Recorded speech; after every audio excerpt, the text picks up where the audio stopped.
They know their child better than any government employee does, and they want to put their child on a pathway toward success. Joel has seen school choice be a lifeline for families in other states. He wants to ensure that lifeline will be available for families in the state of Texas. School choice improves educational opportunities for minority and low-income students, and Texas is going to make sure they have that opportunity. Wealthy families in Texas, they already have school choice. All families in the state of Texas deserve school choice.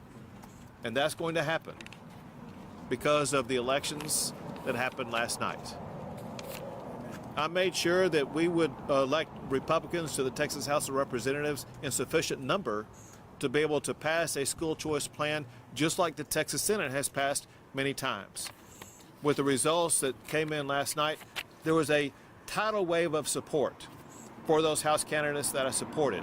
And we have more than enough members of the Texas House of Representatives elected last night to make sure that school choice is going to pass.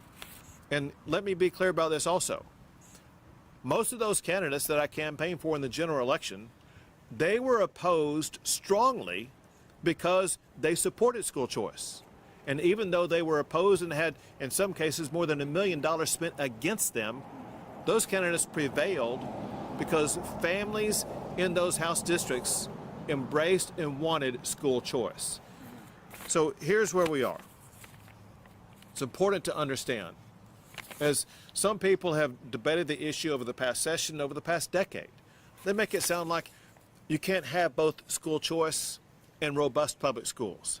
That's completely false. The reality is we can have the best public schools in America and also have school choice at the very same time. It does not have to be one or the other, and it's wrong to pit one against the other. Both public education and school choice are part of one of my primary goals this coming session, and that is achieving excellence in education. And the components of that are these. We will fully fund public schools in the state of Texas. We will provide teacher pay raises as well as teacher incentive pay to make sure we have some of the best paid teachers in the United States of America. We will enhance career and job skill training programs to ensure that for the kids who do not want to go on to a college, they will be able to go on to a high-paying job here in the state of Texas where there's high demand from some of the best employers in America. And we will also ensure that every parent has the right to choose the school that's best for their child by passing universal school choice in the state of Texas. With that, I'll be happy to take a few questions. How will you be able to pay for this? Just like we did in the last session. So, and this is very important that I make this clear and that you report it clearly. Some say that this is going to be paid for by taking money away from public education. That's completely false. The way that it was structured in the budget that we offered up last year, we had $6 billion extra for public schools that they did not vote in favor of. And then separate from that, we had a separate funding for school choice. And they act like they're taking money away from public schools. That would be talking like building roads is taking money away from public schools. That's just completely false. We'll have separate pots of money. One for public schools, which we will fully fund, teacher pay raises, which we will fully fund, and then a separate pot for school choice. How many votes do you have in count right now? So, you had like 77 and 78 going in. How many now? So counting what I call only true hardcore school choice proponents, there are 79 votes in favor in the Texas House. It takes 76 votes to get it passed. Okay. Republicans had a big night last night. President Trump is the president-elect.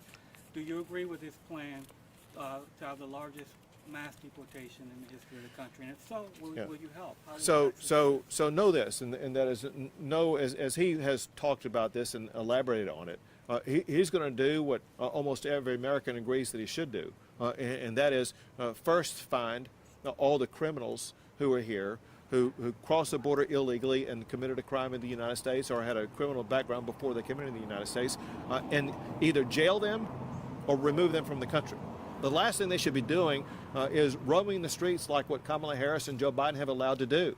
If you are a danger to people in Tyler or people in Dallas or wherever you may be in our country, you should be off the streets, behind bars, or sent back to the country from which you came. What about the others who are here? Listen, President Trump has made perfectly clear that this is a process, and you have to have a priority list. His priority list that you begin with are the criminals. And he said after he gets done with that, he'll look elsewhere. But know this task is a mountain to climb because under the Biden administration, they decimated ICE.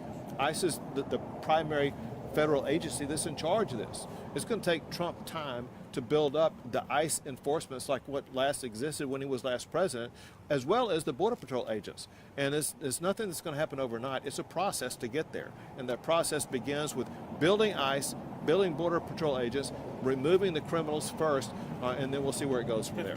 $2.9 billion for Operation Lone Star. Now that Trump is the president-elect, will you still ask for that? The legislature for that? So we're going to be waiting to see, just like I was explaining to you, it's going to be a process for President Trump to be able to get his border and immigration reforms in place. We have to be a stopgap effort as it takes him time to get that in place. But I've had private talks with the president, and he's going to be stronger and better at securing the border than he was in his first term, which was very strong and effective. He already knows the levers to pull. He's going to be very effective at it because President Trump will provide a more secure border than any president in the history of the United States of America. That means that Texas will have the opportunity to consider repurposing that money for other purposes. It could be for education, could be for property tax cuts, sending it back to the people of the state of Texas. What do you say to people who are opposed to school choice that you're taking these students directly from public schools and that they're getting direct funding from each one of these students, and you're getting some of the best students that are leaving these schools and going directly to private schools? So what do you say? So Joel just debunked what you just said.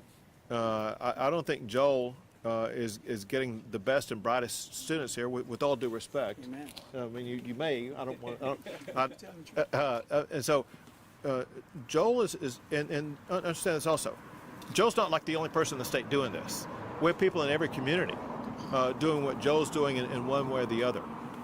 We are ensuring that students who may have fallen through the cracks in their public school, they're going to have a new chance, a new opportunity to be able to learn, to achieve, to succeed, to be on a pathway to getting a job, earning a living, providing for the family, and living a good life.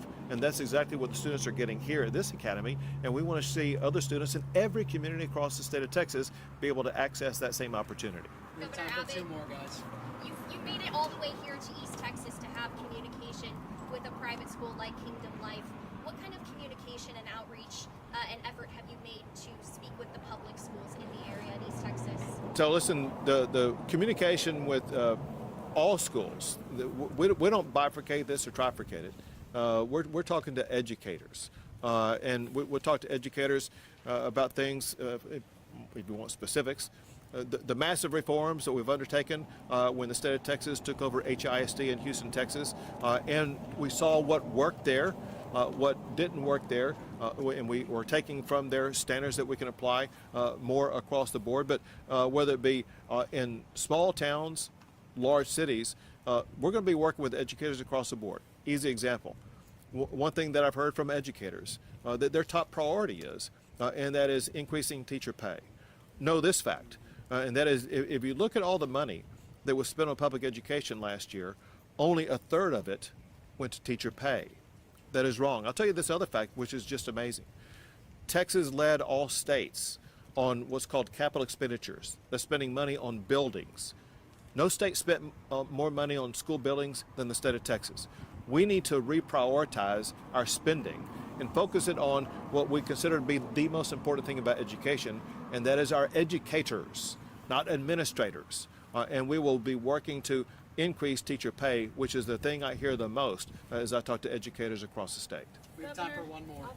Governor, so the past few months, I talked to Joel in August. They've lost funding. Their donations have dwindled. How will ESAs help the building stay open and not just have the voucher for the kids? Well, Joe can tell you about the building because the building is paid for, correct? That's right. So, Yes, sir. so and he's maybe in a different situation. But what it will do with any school that's providing education where some of the students may be coming here because of school choice, all the revenue that any school gets, they take that revenue and they apply it in part to teachers, in part to supplies, in part to maintenance and operation of the facility, things like that. All educators have to go through that budgeting process. But the most important thing that any school has is making sure the children are getting a good education. And one of the most important elements of achieving that goal is making sure they have good quality educators who will work with those kids to put those kids on a pathway of achieving their own opportunity. Thanks, everyone. Appreciate your time. Thank you all. Thank y'all again. Thank you, sir. Appreciate you. Appreciate you. You got it. Thank you very much. They'll take care. You got it. Thank you. There he is. We're going to be praying for you, sir. Sure, I missed that. Sure. Yes, sir. God bless you. You too, thanks. Would it be all right if I took a picture Sure. with you? Let's do it. Awesome. Thank you. Here we go. Thank you so much. You got it. Y'all take care. So much for being here and supporting us. Of course.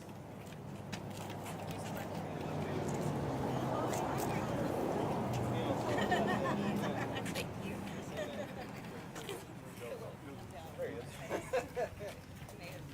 Yeah, made the news.